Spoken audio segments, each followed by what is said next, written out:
Hola, hola, ¿cómo les va? Bienvenidos. Este es el grupo Tikkun, esta es la Parashá Emor, porción que va desde Levítico, capítulo 21, versículo 1, hasta el capítulo 24, versículo 23. Ya vamos a terminar un, un nuevo libro de la Torá, el libro de Levítico. Ya nos estamos acercando a los capítulos finales. Y hay mucho aquí para nosotros. La porción tiene unos versículos interesantes, una introducción interesante sobre la que quiero que vayamos hoy. Versículos 1 al 4 de Levítico capítulo 21. Dice así: El Eterno dijo a Moisés: habla a los sacerdotes, hijos de Aarón, y diles que no se contaminen por un muerto con sus pueblos, mas por su pariente cercano, por su madre o por su padre, o por su hijo o por su hermano, o por su hermana virgen a él cercana, la cual no haya tenido marido, por ella se contaminará. No se contaminará como cualquier hombre de su pueblo haciéndose impuro. Uh, el pasaje, que pueda resultar un poco rechinante, extraño, raro para muchos, tiene que ver con instrucciones, con un mandamiento preciso para los sacerdotes. La contaminación aquí tiene que ver con el contacto con muerto, contacto con cadáver. Un sacerdote, debido a la dignidad de su posición, de su llamado, de su ministerio, de su puesto, de su oficio, no podía entrar en contacto con cualquier cadáver. Si bien, y es lo curioso aquí, que si bien el hecho de tratar a los muertos, a los cuerpos de los difuntos con dignidad, con respeto, con, con cierto honor, con cierta santidad, y es incluso considerado como una mitzvah atender a una persona ya muerta, darle humana sepultura, honrar a aquel que murió. El sacerdote, por su parte, no podía hacerlo por cualquiera, ni siquiera por gente muy cercana, sino que tenía que ser única y exclusivamente con ciertos familiares, porque él tenía otro tipo de mandamientos distintos al resto del pueblo, algo que lo hacían exclusivo, especial, apartado. De ahí precisamente la raíz de lo que es santidad en hebreo, alguien que se separa, que se aparta, que tiene otro tipo de cosas para hacerse distinto, ¿no? Y es extraño cómo muchas veces este concepto, el concepto de que quien más quiere elevarse en su propia vida, en su propia dignidad, apartarse para motivos especiales, para razones especiales, para proyectos especiales o este tipo de cosas, es curioso, digo, cómo a mayor deseo de lograr más cosas, a mayor intención puesta en lograr más cosas, parece que hay como más exigencia, más restricción, a veces más dificultad y todo eso. Y esto es motivo muchas veces de queja en el ser humano. Bueno, quiero hacerlo mejor, quiero entregarme por completo, quiero servir, quiero hacer voluntariado, quiero dedicarme a esto. Bueno, te toca más difícil, te toca más exigencia, te toca más esfuerzo. Algunos lo llaman sacrificio. La palabra me genera ciertas cosas, pero bueno, dejémoslo ahí. Y esto es motivo para muchos de, esto no me gusta. Y así la vida y el ser humano tiene cada cosa. En los últimos días, en el roce con distinto tipo de personas, familiares, amigos, gente que estoy atendiendo y demás, así como en la lectura que he estado haciendo, y también en esta lectura, en la que acabamos de hacer de la Torá, me he podido percatar de una de las cosas más interesantes y al mismo tiempo más controvertidas que tiene la vida. Y tiene que ver con el hecho de que en lo que una persona, ve privilegio, el otro ve desventaja. En lo que uno ve privilegio, el otro ve desventaja. Y lo que me parece más triste es que quien lo ve en el sentido negativo, quien lo ve en el sentido de ventaja, de desventaja, perdón, es precisamente el mismo que a los ojos de otro es el privilegiado, debería ser el privilegiado. Esa es la base sobre la que quiero marchar hoy a partir de esto que nos muestra el texto bíblico. Resulta que si algún sacerdote, hijo de Aarón, o los que vendrían después, tenía un amigo, tenía una novia, tenía alguien cercano, una hermana que ya no era virgen, que ya estaba casada y demás, y se le moría, no podía ir a ser parte del corte fúnebre, no podía estar ahí alrededor de su cuerpo muerto, no podía, porque él tenía una dignidad especial. Y eso hace que muchas veces la dignidad especial, la porción que le toca a cada uno, sea motivo de, esto no me gusta, sea motivo de reniego, sea motivo de queja, de, de, de, de, de fastidio. Pero el asunto es que muchas veces eso que yo veo como fastidio resulta siendo lo que hace que otros me vean como privilegiado. En el caso específico, los sacerdotes, acuérdense nomás, Coré y su séquito, se habla de Datán, de Abirán y otros tantos, se levantaron porque a alguno le pareció que la posición de ser sacerdote, de ser sumo sacerdote, de ser de la casta sacerdotal, era una dignidad muy alta, era un privilegio muy elevado. Y se levantaron en tremenda insurrección y revuelta, y hubo muerte, y hubo de todo. Pero miren el privilegio que para muchos aquí es una carga. No puedes ir. Si hay un muerto y es muy cercano a ti, muy amigo, lo que sea, no puedes ir. A menos que sea tu hijo, tu papá, tu mamá. No puedes participar. No puedes estar ahí acompañando la partida de tu ser querido. Y esto hace que yo me ponga a pensar en muchas cosas, ¿no? Cómo lo que le pasa a cada uno, la situación de cada uno, el condicionamiento que tiene social, cultural, contextual, lo que es la vida de alguien, muchas veces es motivo para unos de privilegio y para otros de queja. Ese es el gran mal sobre el que yo quiero alertar aquí hoy, la queja. Y el asunto, para que esto tenga algún tipo de sentido, está en que sepamos analizarnos y descubrir si tal vez haya algo de esto en nosotros. Porque se lo voy a decir de entrada, es un terrible mal. ¿Cuál? El de la queja.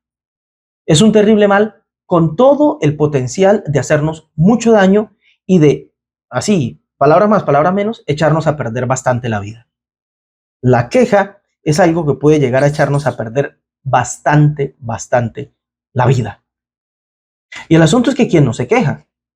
En el mundo en que estamos hoy, ¿quién no se queja? Todos se quejan. Vamos a empezar a sincerarnos, todos nos quejamos. Se queja el pobre por pobre y se queja el rico precisamente por rico. Analícenlo y verán, como decía por ahí un personaje del folclore colombiano. El pobre se queja por pobre. ¿Por qué? Porque no tiene, porque no le alcanza, porque no puede, porque miren los ricos oligarcas privilegiados que tienen esto y aquello. Y se quejan, yo no tengo, yo. Aunque muchas veces la razón por la que no tenga sea porque no se ha esforzado tanto como los otros. No siempre es así. Tampoco voy aquí a promover ningún tipo de ideología. Pero el pobre se queja. Y el rico luego se queja por rico. ¿Por qué? Porque no, por ser rico, por tener, entonces ya el Estado se quiere ensañar con nosotros, nos toca pagar más impuestos, nos toca sostener al pobre o nos toca sostener a la burocracia, al Estado, más impuestos, nos toca trabajar no solamente para nosotros, sino para los vagos que no trabajan, para los flojos que no trabajan, para el Estado, para los impuestos, para todos, nos toca sostener el país. Se quejan muchas veces los ricos, ¿no? Se queja el que tiene alguna discapacidad. ¿Por qué? Debido a su discapacidad, ya sea física, cognitiva, intelectual o precisamente de recursos, no puede lograr lo que quiere. Y se queja el que tiene algún tipo de ventaja, el que es inteligente, despierto, aventajado intelectualmente. Se queja porque como que todo el mundo espera mucho de él. Y al mediano error todos le caen encima, no, pero no es que tú eras muy inteligente y no que tú tienes tal y tal don y cómo se te ocurre ir a salir con cualquier cosa. Todo el mundo tiene derecho a hacerlo, pero él no. Y entonces esto como que cansa por a todas horas tener que estar llenando expectativas y entonces el hombre y la mujer empiezan a quejarse por algún tipo de ventaja. Se queja el que tiene alguna expresión de fe, se quejan porque, yo creo en Dios, yo confío en Dios, yo hago el bien, yo me porto bien, trato de hacer lo mejor posible, doy de mi tiempo, soy amable, doy de mi dinero, hago un montón de cosas y no, miren, Dios parece que se olvida de mí y se queja. Y se queja el que no tiene ningún tipo de fe. Se quejan porque los tontos, ignorantes estos que tienen fe, se van con su fe ahí como placebo, como engaño, y a partir de eso avanzan y marchan, pero yo estoy aquí. He oído hablar a intelectuales, muy sinceros se los ve, diciendo, yo quisiera tener tu fe. Yo, lamentablemente no puedo porque el montón de argumentos que tengo en mi cabeza y que me he creado, la identidad que me he forjado a partir de mi forma de ver la vida y demás, me tiene en un punto de total perdición emocional, extravío espiritual. Y se quejan también, se quejan los que no tienen fe. Así que lo primero que quiero hacer, después de entender que todos nos quejamos por una cosa o por otra, porque las cosas no nos salen bien, porque de plano empezaron mal, por A, por B, por C, lo primero que quiero hacer es desenmascarar a este impostor. ¿Cuál? El impostor de la queja. Desenmascararlo. Porque vaya que es un gran impostor. Y luego tratar de iluminar un poco el panorama general para que podamos ver bien eso que se supone que alimenta nuestra tendencia a la queja. A ver si realmente hay motivos para eso. Pero antes de todo esto, aclaremos esto que digo de impostor. El impostor de la queja. He dicho que es un impostor, la queja es un impostor, porque nos hace sentir, y aquí está el engaño, nos hace sentir que solo ella se preocupa por nosotros. Es una muy sutil arma del ego. Ay, pobrecito de nosotros, ¿no? Pobrecito de mí. Aquí estoy, con todas las desventajas posibles, víctima del azar incierto, del cosmos, de la vida, del sistema, del gobierno, de las élites, de Dios, víctimas de todo, como dice una canción argentina, víctimas del cielo. Pobrecito de mí, víctima hasta de Dios. Y encontramos motivos suficientes para quejarnos. Y esto, digo, esta tendencia, tendencia natural en la vida del hombre, en la vida nuestra, a mirar aquello que no nos juega a favor, a mirar aquello en lo que parece que tenemos cierta desventaja, nos hace creer que se están compadeciendo de nosotros. La queja nos hace creer, es el ego haciéndonos creer, pobrecito de mí, si yo no me cuido, ¿quién me cuida? Si yo no me defiendo, ¿quién me defiende? Si yo no me compadezco, ¿quién se compadece de mí? ¿Quién puede llegar a entender mis problemas? ¿Quién puede llegar a entender mis necesidades, las dificultades por las que paso? ¿Quién más me puede llegar a entender? Y entonces ahí, en autoevaluarme y darme cuenta que es objetivo, debo reconocer que tengo desventajas, que la vida parece haber querido jugarme en contra, entonces tengo derecho a la queja. Y este impostor me hace creer que que se está compadeciendo de mí y me sume en una actitud esta de la queja que me engaña con la idea de que se está preocupando por mí, pero en realidad me está causando mucho daño. La pregunta sobre la que tenemos que reflexionar es, ¿ayuda realmente la queja? ¿Ayuda la queja? Cuando yo me pongo en plan queja, y vuelvo a decir, y lo voy a insistir cuantas veces sea necesario, ¿quién no se queja? ¿Cuándo o quién de nosotros no ha caído en esto, en este plan queja? ¿Quién no? Pero el punto es, ¿ayuda realmente la queja? Piensa por un momento en esto.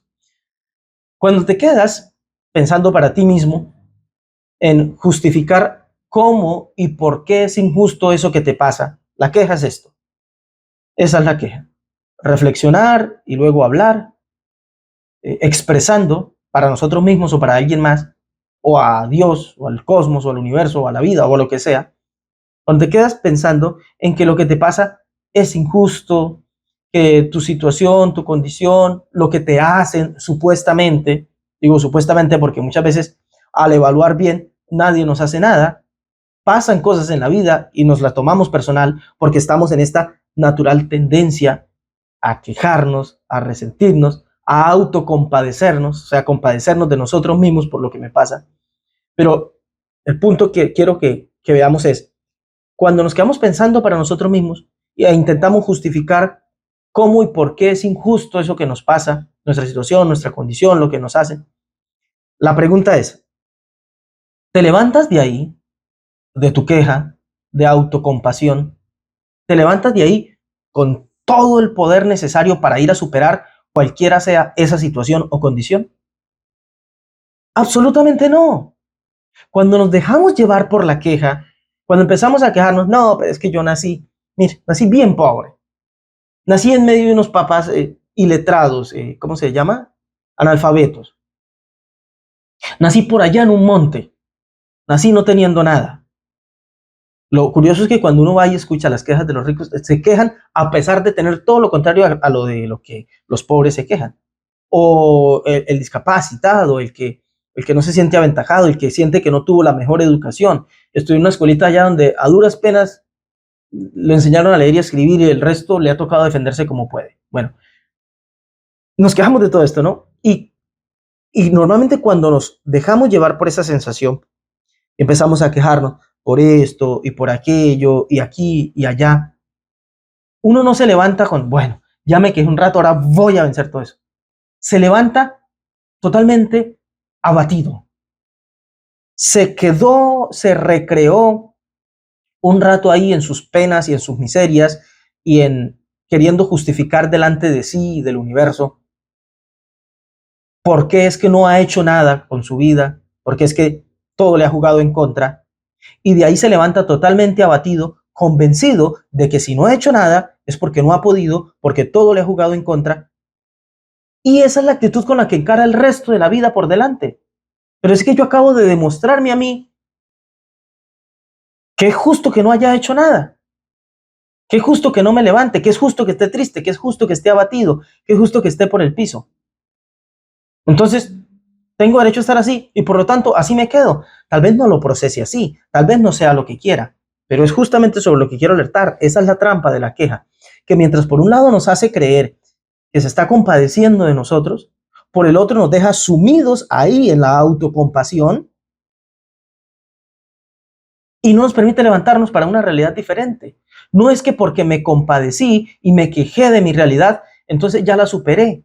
Nada que ver, nada que ver.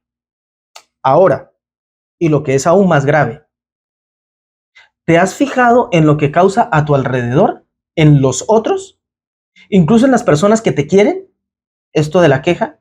Porque por ahora analizamos el daño que nos hace a nosotros mismos, la queja, la autocompasión, porque el combustible de la queja es la autocompasión. ¿Por qué nos quejamos de mi realidad? Porque nos vemos con compasión a nosotros mismos, nos consideramos dignos de lástima. Es fuerte lo que estoy diciendo, pero es la realidad. Nos consideramos dignos de lástima y al autocompadecernos, entonces terminamos quejándonos. Y ya vimos que nos hace daño a nosotros mismos, pero digo que es aún más grave en lo que causa alrededor nuestro. Y digo que aún más grave porque una cosa es lo que nos hace y otra cosa es cuando afecta también a nuestro entorno. Un entorno que puede salvarnos, un entorno que puede hacernos ver las cosas distintas. Pero lo grave que tiene la queja es que es un mal que nos afecta a nosotros y afecta también a nuestro entorno. ¿No le ha tocado estar al lado de alguien que se queja? Mire, puede tener las razones,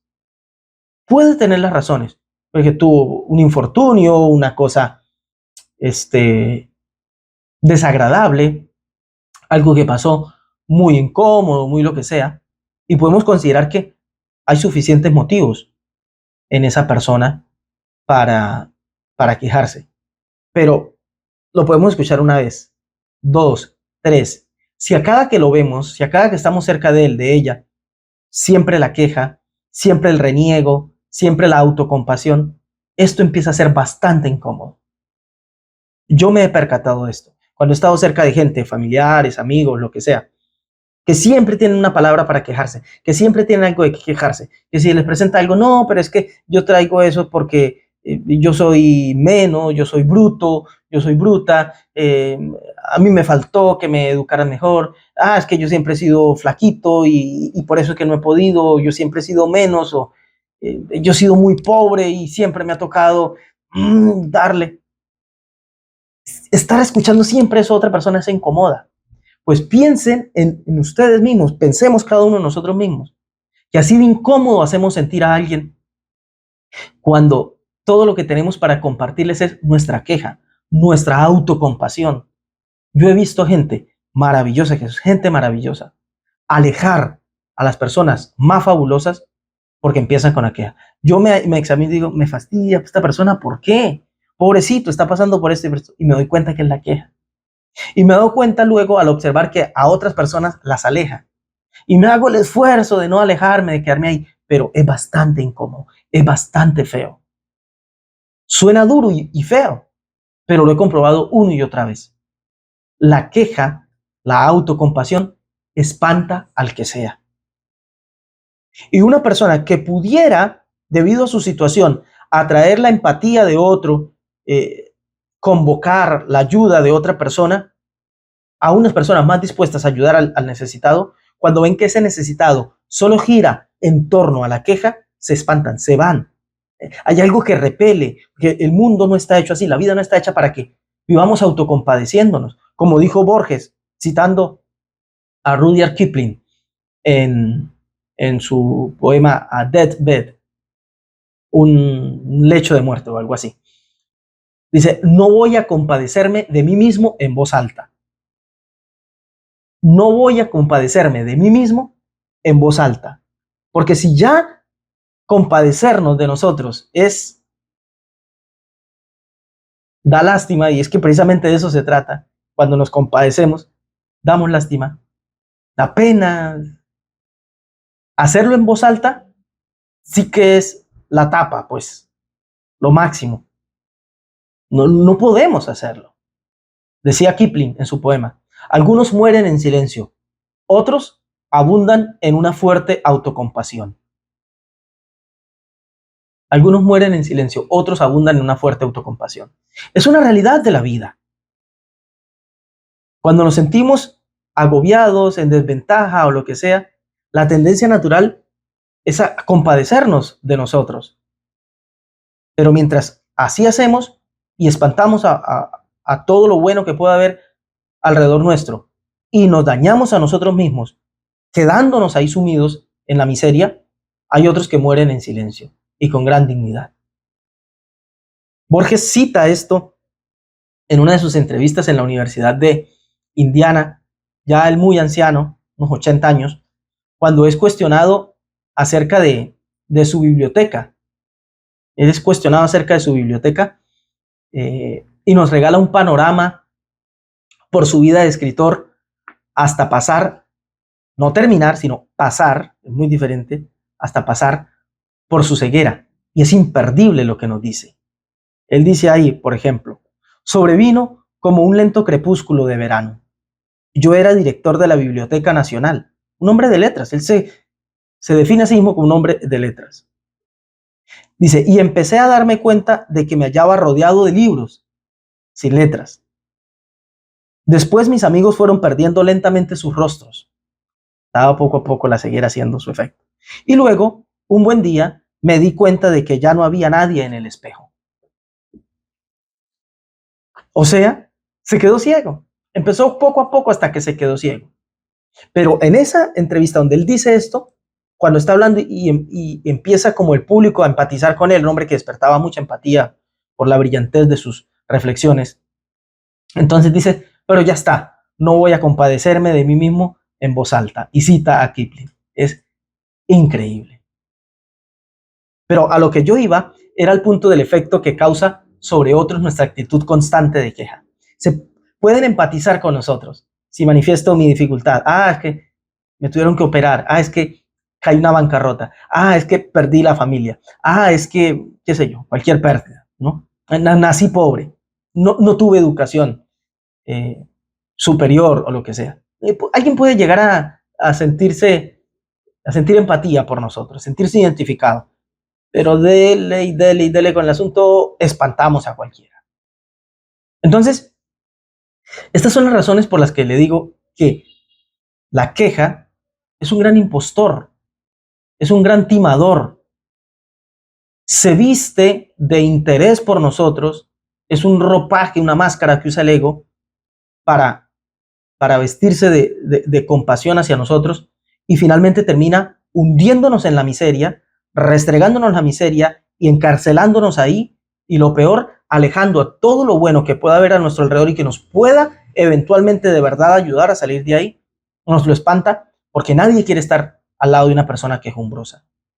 Podemos estar y permanecer al lado de una persona que la pasa muy mal y que requiere nuestro apoyo, pero que le mete energía y es capaz de moverse a pesar de todo. Eso nos lo bancamos. Pero estar constantemente alrededor de un quejumbroso, eso molesta. Y claro, cualquiera va a decir, pero es que ahí es donde más deberíamos ayudar y apoyar y estar. Bueno, veámoslo así nosotros, los que deberíamos estar siempre para aquel que necesita, a pesar de que se queje. Pero yo lo que estoy mostrando es una realidad de lo que podemos llegar a generar en nuestro entorno si somos nosotros los que vivimos en queja. La tendencia natural es alejarnos. Ahora sí, vamos a tratar de iluminar un poco ese panorama, a ver si es que de verdad es tan oscuro, a ver si es que de verdad nos juega tan en contra, a ver si es que de verdad tenemos suficientes motivos para la queja, o es solo que nos hace falta ver mejor. ¿Ver mejor qué? Nada diferente que el mismo panorama que tenemos. El mismo. Muchas veces las cosas en la vida simplemente cambian cuando cambiamos la perspectiva. Recuerdo, aquí me viene a la memoria un pasaje bíblico de un profeta que está con su discípulo, ¿no? Con su ayudante. Y el ayudante está muy asustado porque ve que viene un ejército enemigo y ellos no son nada. Y el profeta está muy tranquilo. Y el ayudante como que se autocompadece y se queja, ¿y ahora qué vamos a hacer? Y el profeta ora al Señor y le dice, ábrele los ojos a este para que se dé cuenta. Y entonces ese se da cuenta que hay un montón de entes espirituales, de realidades espirituales a favor de ellos y que realmente no van a caer. ¿Cómo abrir los ojos, tener un cambio de perspectiva, ver lo mismo que está ahí pero que no estamos viendo? Muchas veces lo cambia todo. Y bueno, es lo que yo quiero hacer ahora. Hace muchísimos años, en mi adolescencia, tuve la fortuna de toparme con un texto bíblico que me cambió la vida para bien y lo sigue haciendo hasta hoy. Y subrayo esto de cuándo pasó en mi adolescencia, porque la adolescencia es en esa época en la que todo está cambiando en nosotros. Hay cambios hormonales, hay cambios de estado de ánimo, de todo tipo de cosas. Nos entra a veces unos descaecimientos de ánimo, de repente estamos contentos y por nada nos ponemos aburridos, melancólicos, sin sentido. Y estaba ahí en la adolescencia de cualquier muchacho, y cuando uno no sabe ni qué hacer y anda buscando qué se inventa para entretenerse. Tuve la fortuna de toparme una vez por ahí con un librito de esos azulitos que llaman Nuevo Testamento, que reparten algunas misiones por ahí, y a mí me lo encontré por ahí, y leí ese texto que dice en 1 Corintios 10:13, no nos ha sobrevenido ninguna tentación que no sea humana, pero fiel es Dios, que no os dejará ser tentados más de lo que podáis resistir, sino que dará también, juntamente con la tentación, la salida para que podáis soportar. Y esto me ocurrió en esa adolescencia donde no le encontraba sentido a nada, ni a la vida. Y yo decía, ¿de qué se trata esto? Y entonces venían las ideas de que no, pues la vida hay que valorarla, es un regalo de Dios y no podemos renegar. Yo decía, pero ¿para qué? ¿Para esto? ¿Para vivir aquí aburrido? ¿Para no encontrarle sentido a nada? ¿Qué sentido puede tener? Entré ahí como una crisis existencial típica de la adolescencia, típica de esa edad, de los 16 por ahí. Pero este texto me hizo ver mucho una realidad. Esto que acabamos de leer. No nos sobreviene nada que no sea humano. Pero fiel es Dios, es decir, la vida está hecha, el condicionamiento que tiene la vida está marcado por una fidelidad tal en la que no nos va a venir nada que no podamos resistir. Juntamente con cualquier tipo de prueba, tentación, dificultad o lo que sea, juntamente con la situación adversa, nos viene la salida. ¿De dónde viene la salida? En la misma situación adversa. La situación adversa es un panorama que se me presenta y visto desde el punto de vista de la autocompasión, es una situación adversa. Vista desde el punto de vista de, del ser humano vivo, es una opción de salida. Ahí mismo viene. En otras palabras, todo, pero todo lo que nos pasa está hecho a nuestra medida, a la medida humana. No, así empieza el texto. No nos ha sobrevenido algo que no sea humano. No es algo para seres angelicales. Es que nos están poniendo una prueba angelical y yo apenas soy un ser humano. No.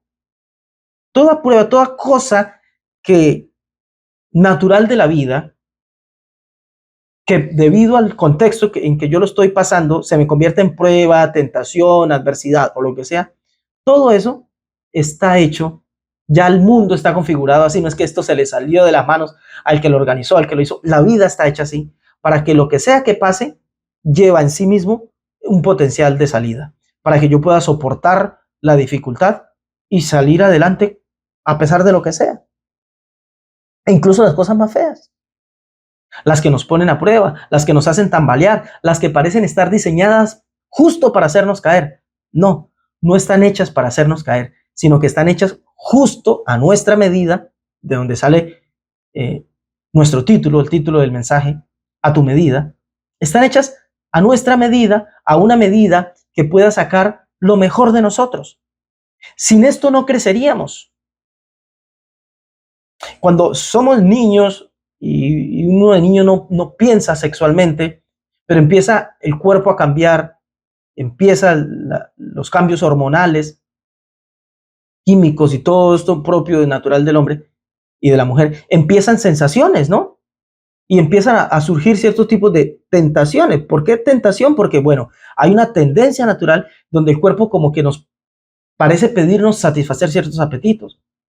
Pero todos creo que podemos convenir, más allá de la teología o de la filosofía liberal de hoy, que no porque el cuerpo pide eso, todo es para satisfacer, sino imagínense a dónde llegaría cualquier ser humano. Tiene que sentarse y medir eso que le pide el cuerpo y cuál es el modo más adecuado para cada uno de satisfacerlo, el orden que todo esto tiene y demás. Y a partir de ahí entonces avanzar.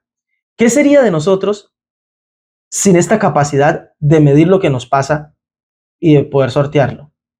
No podemos negar esta realidad porque si así fuera nunca llegaríamos a multiplicarnos como especie. Gracias a estos instintos y a esta evolución en el cuerpo, que luego puede configurarse como tentación, es que el hombre finalmente llega después a enamorarse, a cohabitar con una persona y tener hijos, tener familia, desarrollarse. Entonces, los cambios, una aparente dificultad está hecha para eso y todo así es en la vida. Cuando niños no nos preocupábamos de negocios. Papá se encarga, de algún modo habrá comida en la mesa. Uno no se desvelaba pensando en eso. Más allá de ciertas rarezas que hay. Lo digo porque me pasaba. De niño solía desvelarme con ciertos pensamientos, pero no me quiero ir a eso. Sigamos en el punto. No se piensa normalmente en esto, pero el joven va creciendo y empiezan a aparecer intereses. Quiero tener para poder satisfacer necesidades, gustos, sueños, ilusiones, proyectos y demás. El proyecto de vida de cada uno. Y eso puede en un momento dado convertirse en tentación. La tentación a robar, a hacer mal las cosas, a quedarse con lo que es de otro, a ejercer la violencia para obtener lo que quiero, o incluso haciéndolo bien y trabajando, eventualmente la tendencia a engañar al cliente o al jefe o al compañero o al socio para quedarme con una mejor porción. Pero es necesario que aparezca en nosotros esta ambición, este deseo de más, para que nos desarrollemos, para que algún día avancemos. Producto de la ambición del hombre es que ha habido nuevos hallazgos y desarrollo tecnológico, industrial y demás. Y sin esa ambición, sin esa tentación al crecimiento, no hubiera el hombre desarrollado esto, pero también es cierto que no puede, sobre pretexto de esa ambición, ceder ante la tentación y terminar haciéndole el mal a otros. Entonces, nos damos cuenta cómo juntamente con la situación que nos tienta, juntamente con la situación que nos mueve a querer algo, ahí viene la salida, o sea, la posibilidad de darnos cuenta que el cuerpo, el alma, el espíritu, la ambición humana nos está pidiendo algo y que yo ahí en eso que me pide, mi interés, mi ego, lo que sea, puedo encontrar una manera de desarrollarme sin necesariamente caer. Vuelvo sobre el punto. Todo está hecho a nuestra medida. Nada de lo que nos pasa, nada de lo que se nos pone por delante está fuera de nosotros. Podemos con eso. Incluso la dificultad más grande, podemos con eso, si no, no se nos presentaría. Vamos a pensar esto de la manera más sana y equilibrada posible. Nuestro condicionamiento, ¿no? Todo nuestro condicionamiento, cultural, familiar, geográfico, regional, religioso, es todo lo que somos, en la familia en la que nacimos, el estrato socioeconómico, en qué región del país, en qué país, con qué lenguaje, con qué idioma, todo, con qué creencias, todo eso, si crecí a la orilla de un río, o en el centro de una ciudad, o en la parte más prestigiosa de la ciudad, o en un suburbio, o en un caserío, o en la montaña más escondida, todo eso, todo ese condicionamiento, todo eso es lo que hay. Con eso vine al mundo. Y por mucho que nos quejemos, reneguemos o nos autocompadezcamos de eso, nada vamos a poder hacer al respecto. Es mi condicionamiento. Así nací, así me criaron. Yo he oído gente que se queda hasta, ¿por qué no nací en Estados Unidos? ¿Por qué mi lengua no fue el inglés? He oído gente quejarse, ¿por qué aquí a los colombianos, a los latinos, nos tuvieron que colonizar los españoles, lo peor de Europa, según alguna gente, y no los ingleses? Porque nos gusta quejarnos por todo. Y el asunto es que sobre eso nada vamos a poder hacer. Nada positivo, claro. Quedarnos en quejar por todo esto, lo único que va a hacer es empeorarlo todo. Sumirnos en la autocompasión, justificar a partir de ahí lo mal que nos va y por lo tanto seguir justificando que estemos mal y nunca intentando cambiar nada. Pero lo que sí podemos hacer, después de aceptar la realidad, ¿por qué debería aceptarla? Porque es la realidad. Porque ¿qué voy a poder hacer? No puedo ir a cambiar y no tener apellido Martínez, sino tener un apellido, vamos a algo que suene así como de la Espriella, así como más abolengo, ¿no? Rockefeller. No sé, no puedo hacer nada. Ya ese es mi apellido. Ya ese par de campesinos son mis papás. Ya mi pasado es haber sido criado allá, a la orilla de ese río. En ese pequeño caserío cuyo casco urbano quedaba a horas. En medio de pescadores. Y eso no lo voy a poder cambiar. La educación en esa pequeña escuela, donde a duras penas pude aprender a leer y escribir, no lo voy a poder cambiar. Así como no lo puede cambiar el rico que se queja por la riqueza. Crean que no, pero hay muchachos, lo he escuchado, de muchachos que nacieron teniéndolo casi todo, dicen, yo hubiera querido otra vida, porque por ser rico, hijo de ricos, de una familia rica, unos padres ricos, tenía que estar a toda hora cuidado, supervisado. Si iba al parque, iba con escoltas o siempre con adultos. No tuve eso que tú tienes, de pronto que salías a donde ibas, te ibas al río, te ibas a la calle, te le colgabas a un camión, jugabas, te venías a la casa después de 9, 10 de la noche, de venir y divertirte con los niños. No tuve eso y siento que eso me faltó. Pero eso no lo vas a poder cambiar, rico. Eso no lo vas a poder cambiar, joven pobre. Nada, nada, nada vas a poder cambiar. Que crecí, el problema en mi vida es que crecí en un hogar de fundamentalistas religiosos que no me dejaban ver el resto de la vida y no lo vas a poder cambiar. El que crece sin una fe se queja luego, me faltó haber crecido en una familia de valores espirituales, yo nunca he tenido nada que aferrarme, mis amigos tienen una fe, se aferran a esto o aquello, yo no. Pero eso no lo vas a poder cambiar. Pero aceptar la realidad, porque es la realidad, solo por eso, no la aceptamos porque nos guste, sino porque es la realidad, es lo mejor que podemos hacer. Y con eso sí podemos hacer muchísimo, muchísimo. Miren, tenemos el ejemplo del que nace en un ambiente de pobreza y un folclore popular y vulgar. Yo lo digo con pleno conocimiento de causa, porque esa fue mi crianza. Nací en un lugar pobre, a la orilla de un río, rodeado de pescadores, mal expresados, mal hablados, bebedores de cerveza, se embriagaban a menudo con lo que ganaban en la pesca. Y yo puedo quejarme por eso, y debido a eso no he logrado más en la vida.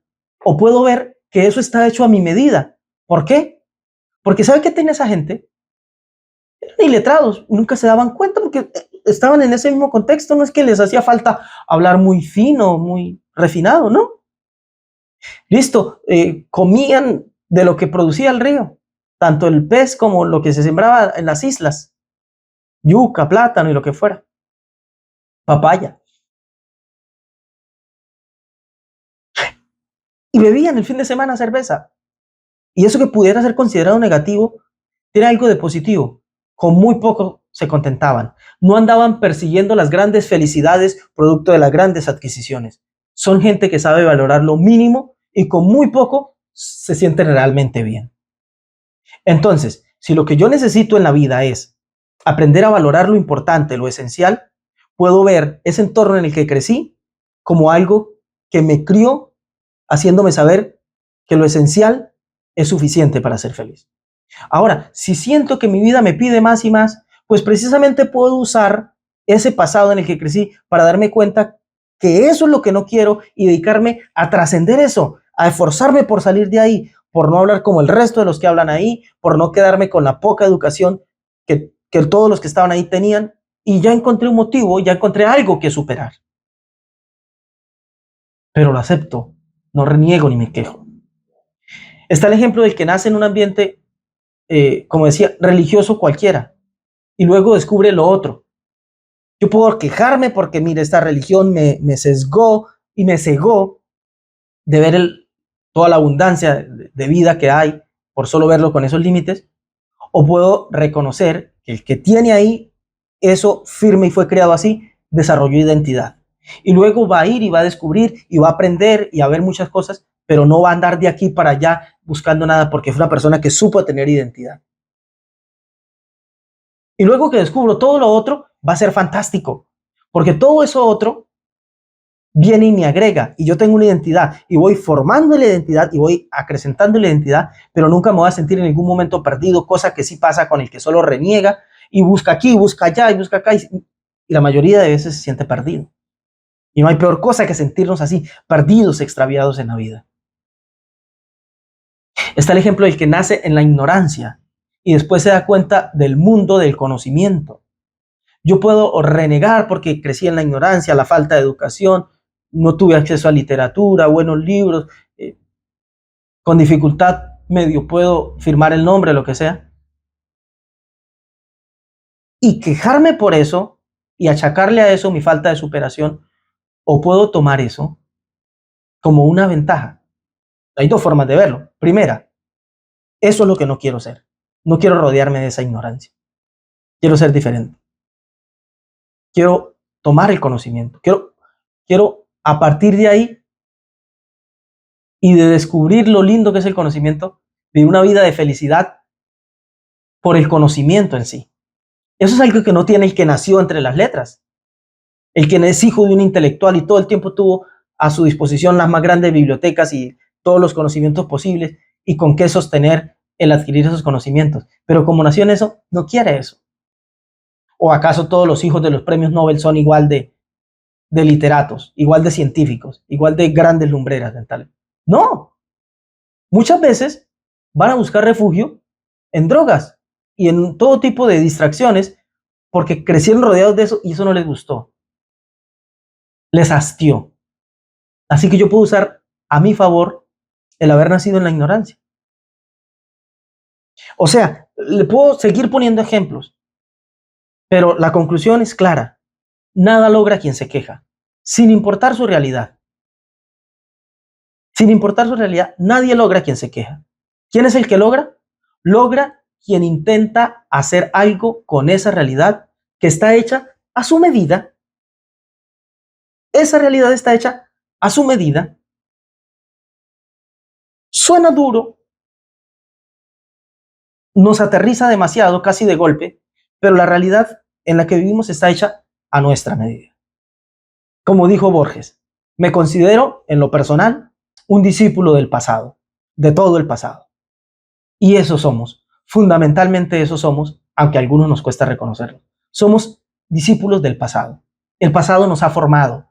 Quien nos ha educado, quien nos ha formado, ha sido la vida, con el pasado de cada uno.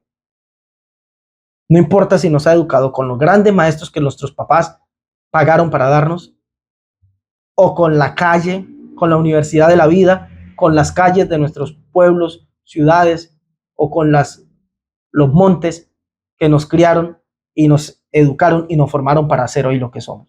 Pero somos fundamentalmente discípulos e hijos del pasado, de todo el pasado. Y lo mejor que podemos hacer es abrazar esta realidad, es reconocerla y a partir de ahí verle lo bueno que tiene y ver, incluso en lo que aparentemente es malo y no nos ha jugado muy a favor, ver la posibilidad de tener una motivación y una referencia clara de lo que ya no quiero para mí y a partir de ahí entonces ir a hacer y a buscar lo que sí quiero.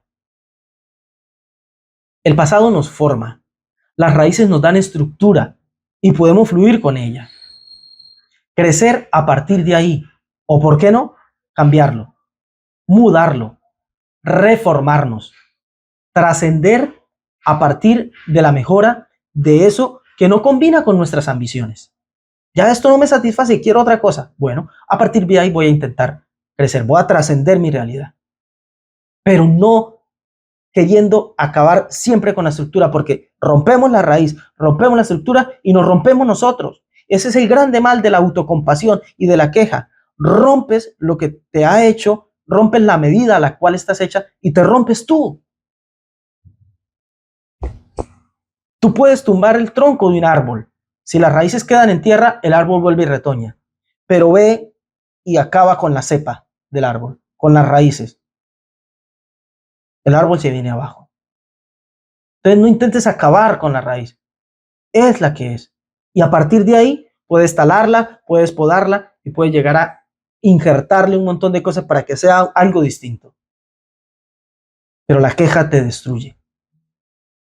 Y, como lo dije hace un rato, destruye tu entorno. Y es lo peor que nos puede pasar. Ahora, ¿qué decir de las desventajas evidentes? Porque yo he tomado ejemplos del que nace en pobreza, del que nace en un entorno sin acceso a información o limitado por una cosmovisión de la vida particular. Pero ¿qué decir de las quejas evidentes? De los mancos, cojos, discapacitados, ciegos y un largo etcétera. Producto de un mundo tan variado y tan complejísimo de entender. Quizá esto nos diga algo, ¿no? Que la vida no está hecha para comprenderla, sino justamente para vivirla. Pero, ¿qué decir de estas desventajas evidentes? ¿No serían estas también motivo para la queja? ¿Motivo suficiente para autocompadecernos? Miren, lo he visto una y otra vez, en una y otra área de la vida. he visto a muchos lograr lo impensado. Podemos hablar aquí de Hawking, Stephen Hawking, ¿se acuerdan? Él nació, no sé exactamente el nombre de su condición, entre cuadrapléjico, muy limitado, totalmente discapacitado físicamente. Él era un señor con una parálisis de todo su cuerpo. Pero la mente más brillante es el referente moderno más grande que tiene la ciencia, la física, hoy día, de los modernos. Una lumbrera, un genio, con toda su limitación. Hay un chico australiano, si no me equivoco, un chico ya no tan chico, ¿no? Ya él tiene su... ya es mayor, sí, es de Melbourne, Australia. Se llama Nicholas James, no sé cómo se pronuncia su segundo apellido, Bujicic, creo, o Bujicic, algo así. Nicholas James es un joven orador, conferencista, que nació sin los brazos y sin las piernas. Camina, se mueve con unas cositas, unos tronquitos ahí debajo de sus caderas y no tiene brazos. Muy limitado. Pero el tipo es un gran orador y un motivador acerca de salir adelante y de echarle ganas y lograr grandes cosas en la vida. Y es exitoso. Es un hombre de fe, sí que además es predicador. Increíble. Pensemos en Beethoven. Beethoven que a partir, según se dice por ahí, de los 30 años, quedó sordo. Y no es el gran referente de la música, no es el gran compositor de las más grandes obras musicales, este Beethoven, un genio de la música. Está bien que diga uno, alguien que no era tan brillante en el oído, pero que de plano me digas sordo y que sus mejores sinfonías o piezas musicales las creó sordo. Es increíble, pero cierto. ¿Hay medida, perdón, razón para la queja o todo lo que nos sobreviene está hecho a nuestra medida? Ahora, me tomaré los pocos minutos que me quedan para tocar un subtema que puede llegar a ser trágico. Tiene que ver con aquello que nos pasa de golpe, que de repente sucede y nos toma totalmente por sorpresa. Porque, listo, nací bajo esta condición, bueno, eso puede estar a mi medida, ¿no? Nací pobre, nací discapacitado, nací con una sola mano, como el joven Nick, el australiano orador este. Se acostumbró y precisamente más bien lo que pudo haber hecho fue sacarle provecho, ¿no?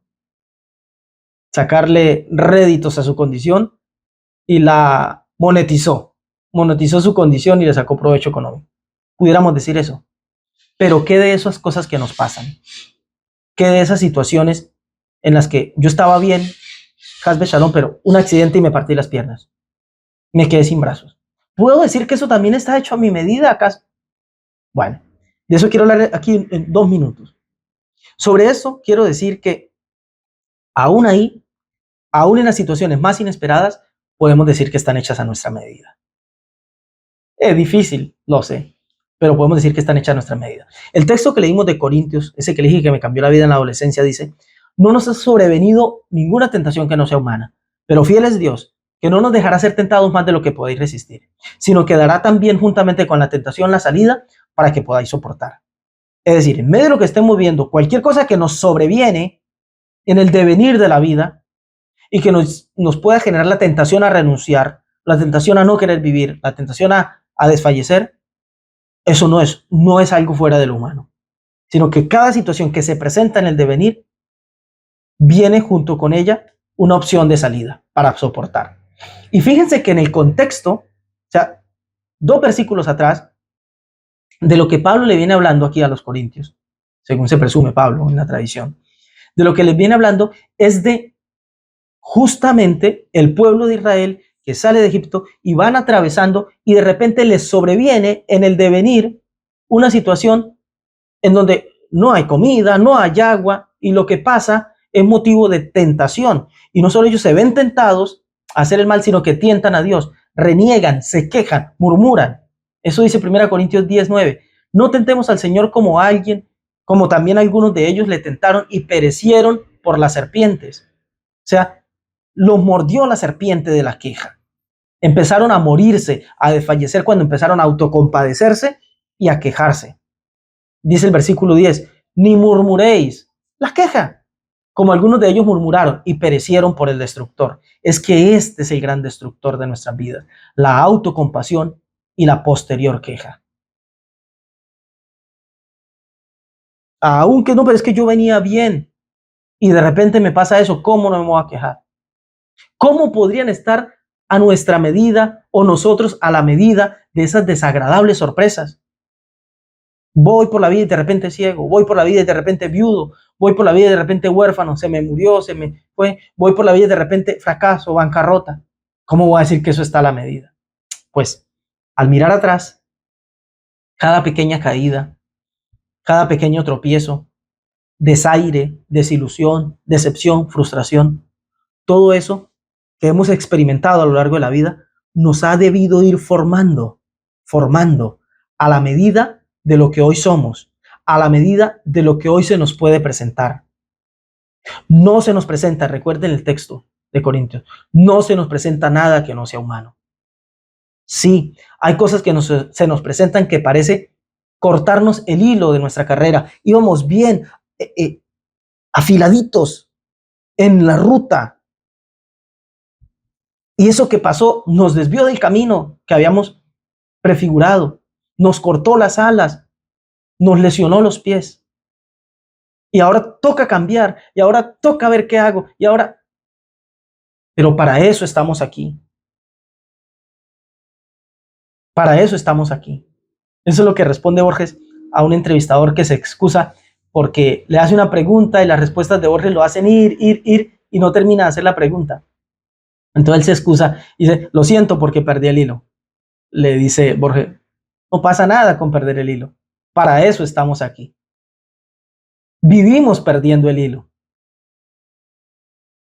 Nosotros nos hacemos muchos problemas con esto, literal y figurativamente. Nos hacemos muchos problemas con perder el hilo. Sentimos que como vamos prefigurando la vida, así tiene que seguir hasta donde la queremos. Queremos una vida plana o avanzando siempre hacia adelante.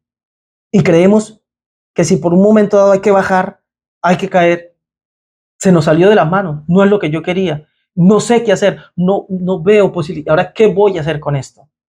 Queridos, todo lo que nos viene está hecho a nuestra medida.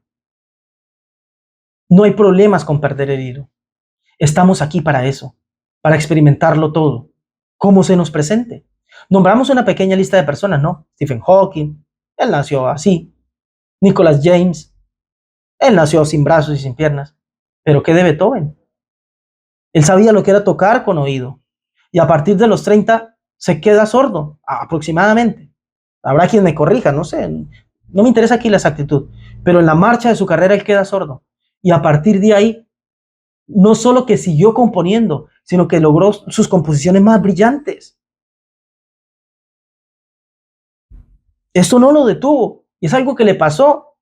¿Cómo iba a poder? Cualquiera encontraría una razón para quejarse y autocompadecerse. Oh, me encanta mucho la música, pero no puedo seguirla haciendo. Pero siguió haciéndola. Borges mismo siguió escribiendo quizás sus peores poemas después de ciego. Y como solía decir él, ¿qué otra cosa puedo hacer? ¿Qué otra cosa puedo hacer? Él decía, después de haber dicho, sí, quedé ciego y se me empezaron a borrar las letras de los libros y a desdibujarse el rostro de mis amigos, de repente me vi al espejo y no vi nada. Qué manera tan hermosa, ¿no? Tan poética de explicar su ceguera. Dijo, pero no me puedo compadecer de mí mismo en voz alta. Y entonces dice, y seguí escribiendo. Entonces ya creaba en la mente, tal vez ya no ensayos, cuentos, ahora poemas, porque debido a la métrica, a la rítmica, a la rima y demás, era más fácil memorizarlos hasta que alguien llegara donde él y pudiera él dictarle lo que había creado en su mente. Y él decía, ¿qué otra cosa puedo hacer? Nací para esto. ¿Qué otra cosa puedo hacer? Como dice Gustavo Cerati, más que una pregunta, una respuesta. ¿Qué otra cosa puedo hacer? Eso es lo que tenemos que ver en la vida. Se me presentó esto y aquello. ¿Me voy a quedar ahí? Tengo que marchar. ¿Qué otra cosa puedo hacer? ¿Quejarme? no va a cambiarlo nada. Pero como dijo Borges, y no me podía quedar ahí tirado compadeciéndome de mi ceguera. Más bien, dice, no todo es lamentable. La ceguera ha traído sus bendiciones ocultas. Decía, por ejemplo, ya no me agobia la idea de tener todo el tiempo que llenar mi día con cosas. Porque cuando vemos, sentimos que todo el tiempo tenemos que estar haciendo algo. Porque todo el tiempo estamos acostumbrados a la estimulación. Él decía, ya no me molesta la soledad o la quietud. Ya no me molesta estar de un lado para otro. Quedar quieto, simplemente contemplando hacia adentro, trabajando en mi mente sin tener que ir aquí y allá, me ha sido una bendición esa quietud y ese reposo. Todo depende de lo que veamos. Si un motivo para quejarnos o una razón para esforzarnos más e intentar hacer lo que podamos, sin volvernos locos, sin pensar que tenemos que ir a cambiar al mundo. Solamente haciendo lo que esté a nuestra medida. No voy a ir a cambiar el mundo si yo no soy un genio. Pero tampoco me voy a quedar ahí permitiendo que mi mundo se acabe. Jacob tuvo que aprender a vivir sin su hijo. Job sin sus hijos y sus pertenencias, sin su vida. Pablo tuvo que adaptarse a un aguijón en su carne, y sea que coincida o no, a una ceguera, que lo acompañó hasta sus últimos días.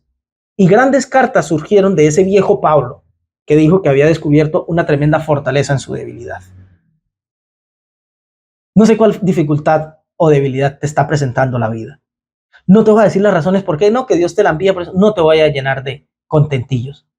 Simplemente puedo decir que lo que sea que te sobreviene, a alguien más le ha pasado. Porque nada de lo que nos pasa está fuera de lo humano.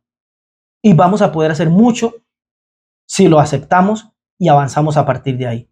Y no vamos a poder hacer nada bueno, si solo nos quedamos autocompadeciéndonos y quejándonos. Es un mensaje claro de principio a fin, es un mensaje que puede cambiarnos la vida, es un mensaje que nos va a cambiar la vida si nos ponemos en marcha, dejamos la queja a un lado y empezamos el trabajo y la trascendencia ya. Está en tus manos y en las mías. Señor, yo te doy gracias por tu Torah, por esta palabra de verdad que nos alienta, que nos motiva, que nos despierta, que nos aviva, si permitimos que así sea. Por favor, ayúdanos a superar la queja, el lamento, la autocompasión. Ayúdanos a levantarnos de nuestra miseria y de esa tendencia natural que nos lleva a querer compadecernos de nuestra propia miseria e intentar transmitírsela a otros. Ayúdanos a superar cualquier cosa que estemos enfrentando, a empezar a reconocerla, a aceptarla, no para resignarnos a eso, sino para poder, ¿qué podemos hacer? Ver qué podemos hacer con eso e intentar hacerlo, Señor. Ese es el llamado que nos has hecho hoy a través de este mensaje, que podamos escucharlo, tener el valor y la dignidad y la valentía de hacer lo mejor que podamos con la realidad que nos rodea, sin quejarnos por ella, mejorarla si podemos, pero dejar de quedarnos en la lástima hacia nosotros y en la queja por lo que nos rodea.